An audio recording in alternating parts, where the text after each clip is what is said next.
E aí, pessoal, sejam bem-vindos ao seu canal de hidráulica, para você aprender hidráulica sem complicações. Já de antemão, peço que vocês deixem o like nesse vídeo, se inscrevam no canal, ative o sininho de notificações e, se tiver qualquer dúvida acerca do conteúdo, mandem um direct no Instagram ou comente aqui embaixo que dá na mesma. Então, sem enrolar mais, vamos direto para a aula de hoje, agora mesmo!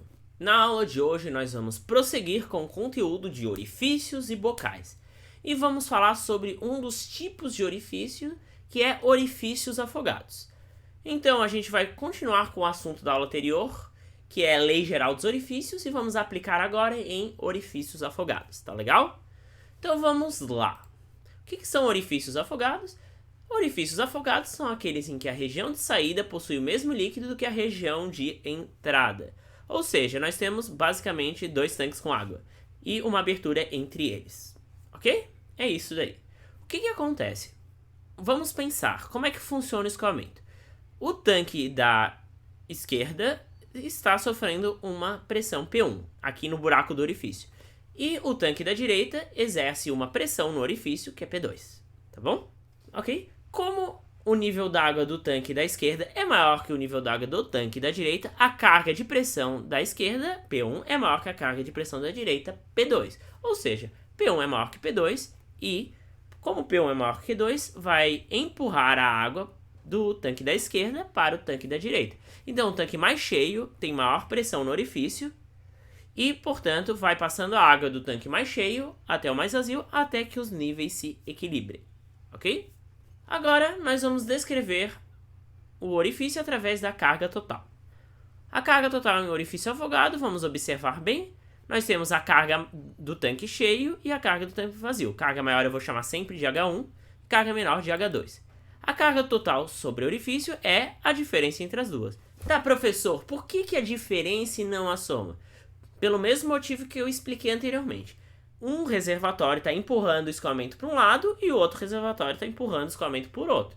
Então, aquele que tiver a maior energia vai ganhar. Então, a energia resultante é a diferença entre as duas, a força resultante, a pressão resultante, ok? Os físicos vão me matar por esses termos, mas é só para vocês tentarem entender. Como a gente tem a carga total sobre o orifício afogado, nós conseguimos definir a vazão em um orifício afogado. Nós aplicamos a Lei Geral dos Orifícios. A vazão real é coeficiente de descarga CD, vezes a área do orifício, AO, vezes raiz de 2GH, onde H é a carga total sobre o orifício. Como é a carga total sobre o orifício afogado? É a carga maior menos a carga menor. Então aqui nós temos a vazão total em orifício afogado. Simples, né? Ou seja, só vamos pegar a diferença de carga. Tá legal? Pronto, o conteúdo de orifício afogado é esse. É uma aula curta. Agora eu vou aplicar um exemplo prático. Esse exemplo vai também revisar um pouco dos conteúdos da aula passada, tá legal? E é assim que vai funcionar. Eu vou pegando vários exercícios e a gente vai relembrando conteúdos anteriores, tá? Então tá.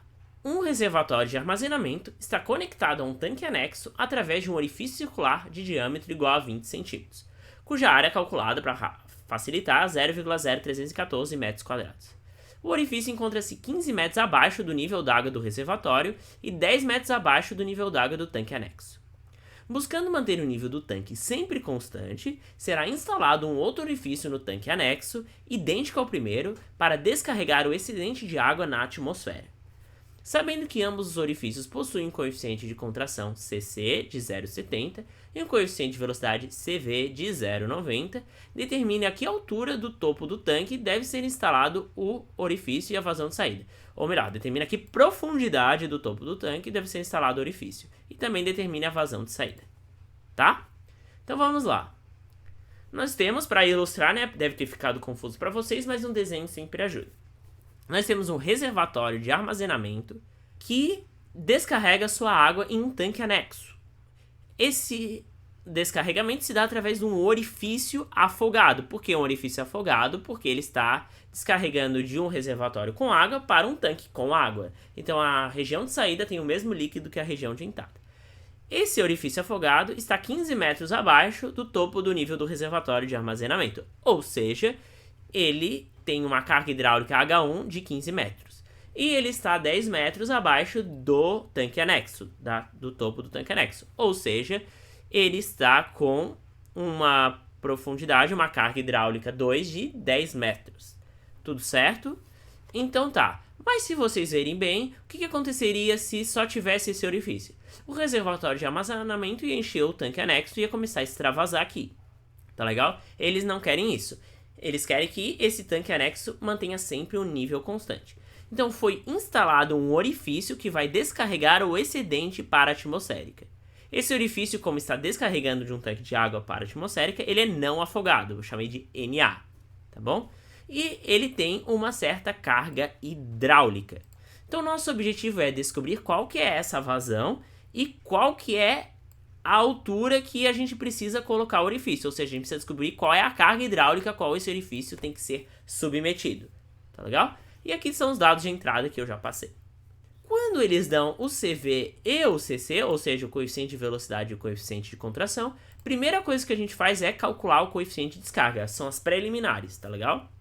O coeficiente de descarga é definido por CC, coeficiente de contração, vezes CV, coeficiente de velocidade, CD igual a CC vezes CV.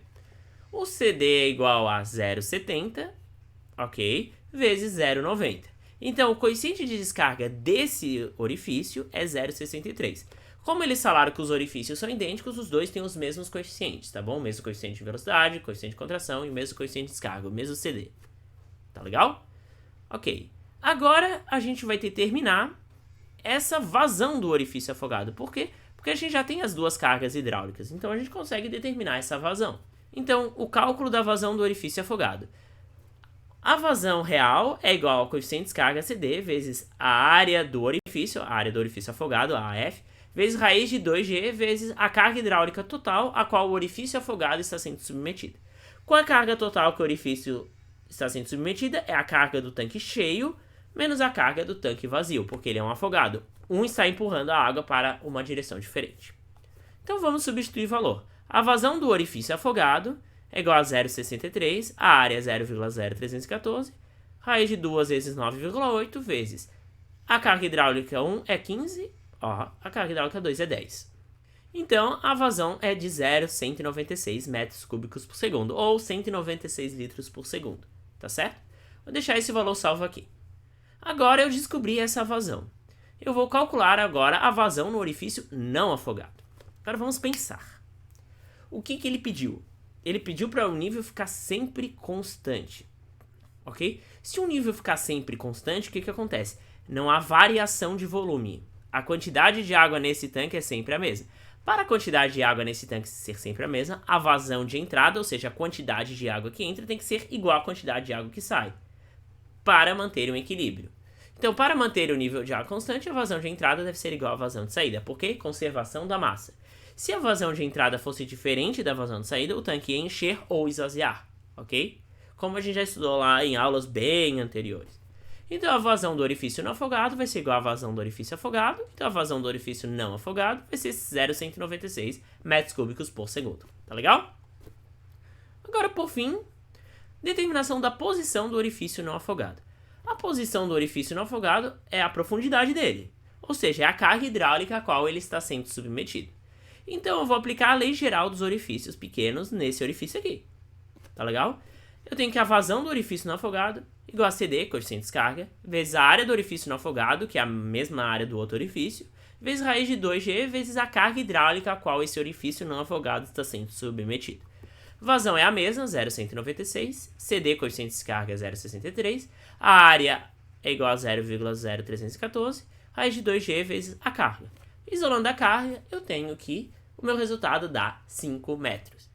Agora, veja a sacação que você não precisava ter feito cálculo nenhum, tá bom? Nós sabemos que a vazão é a mesma, tá legal? Se a vazão é a mesma, a carga total a qual os dois orifícios estão sendo submetidos é a mesma, não é? Porque se os orifícios são iguais, a vazão é igual, o orifício é o mesmo, o CD é o mesmo, a área é a mesma. Então, se a vazão é a mesma, a carga hidráulica é a mesma. Com a carga hidráulica total sobre o orifício afogado, 15 menos 10, 5. Então, sobre o orifício não afogado também vai ser 5. Tudo certo? Mas eu fiz o cálculo todo para mostrar a linha de raciocínio de vocês, tá bom? Naturalmente, um exercício mais elaborado de prova, o CD seria diferente, ou outra coisa parecida, tá certo? Mas eu resolvi fazer dessa forma, o diâmetro também, ok? Fechou, essa é uma aula curta. Na próxima aula eu vou falar sobre contração incompleta do jato. Então eu vou estudar o que acontece se eu botar o orifício em diferentes partes do tanque, tá legal? Então se você gostou dessa aula, não se esquece de deixar o like, comente aqui embaixo as dúvidas e até a próxima!